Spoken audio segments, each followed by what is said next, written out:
S Kannada ಚಾನೆಲ್ಗೆ ನಿಮಗೆಲ್ಲರಿಗೂ ಸ್ವಾಗತ. ಈಗ ಬನ್ನಿ ನರಿಯ ಮಿತ್ರ ದ್ರೋಹ ಕತೆ ಕೇಳೋಣ.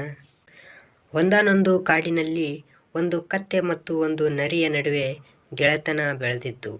ಅವೆರಡೂ ಜೊತೆಗೆ ಆಹಾರ ಹುಡುಕಲು ಹೋಗುತ್ತಿದ್ದವು. ಒಮ್ಮೆ ಅವರ ಕಾಡಿಗೆ ಒಂದು ಸಿಂಹ ಬಂತು. ಸಿಂಹ ಒಂದಿಲ್ಲೊಂದು ದಿನ ನಮ್ಮನ್ನು ಬೇಟೆಯಾಡುತ್ತದೆ ಎಂದು ನರಿಗೆ ಭಯ ಹುಟ್ಟಿತು. ತನ್ನ ಪ್ರಾಣ ಬಚಾಯಿಸಿಕೊಳ್ಳಲು ಅದು ಒಂದು ಉಪಾಯ ಯೋಚಿಸಿತು. ಅದರಂತೆ ಒಬ್ಬಂಟಿಯಾಗಿ ಸಿಂಹದ ಬಳಿಗೆ ಹೋಯಿತು. ಸಿಂಹರಾಜ, ನಿಮಗೆ ಸುಸ್ವಾಗತ. ನನಗೆ ಒಂದು ಕತ್ತೆಯ ಪರಿಚಯ ಇದೆ. ನನಗೆ ನೀವು ಪ್ರಾಣಭಿಕ್ಷೆ ನೀಡುವ ಮಾತು ಕೊಟ್ಟರೆ ನಿಮಗಾಗಿ ಅದನ್ನು ಹಿಡಿದುಕೊಡಬಲ್ಲೆ ಎಂದಿತು. ಸಿಂಹ ಒಪ್ಪಿಕೊಂಡಿತು.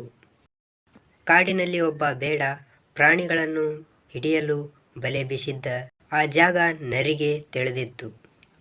ಅದು ಉಪಾಯವಾಗಿ ಕತ್ತೆಯನ್ನು ಅಲ್ಲಿಗೆ ಒಯ್ದು ಕತ್ತೆ ಆ ಬಲೆಯಲ್ಲಿ ಸಿಕ್ಕಿ ಬೀಳುವಂತೆ ಮಾಡಿತು. ಆನಂತರ ಸಿಂಹವನ್ನು ಅಲ್ಲಿಗೆ ಕರೆದು ತಂದಿತು. ಒಡೆಯ, ನನ್ನ ಮಾತು ಈಡೇರಿಸಿದ್ದೇನೆ. ನಿಮ್ಮ ಭೋಜನ ಇಲ್ಲಿ ತಯಾರಾಗಿದೆ ಎಂದಿತು.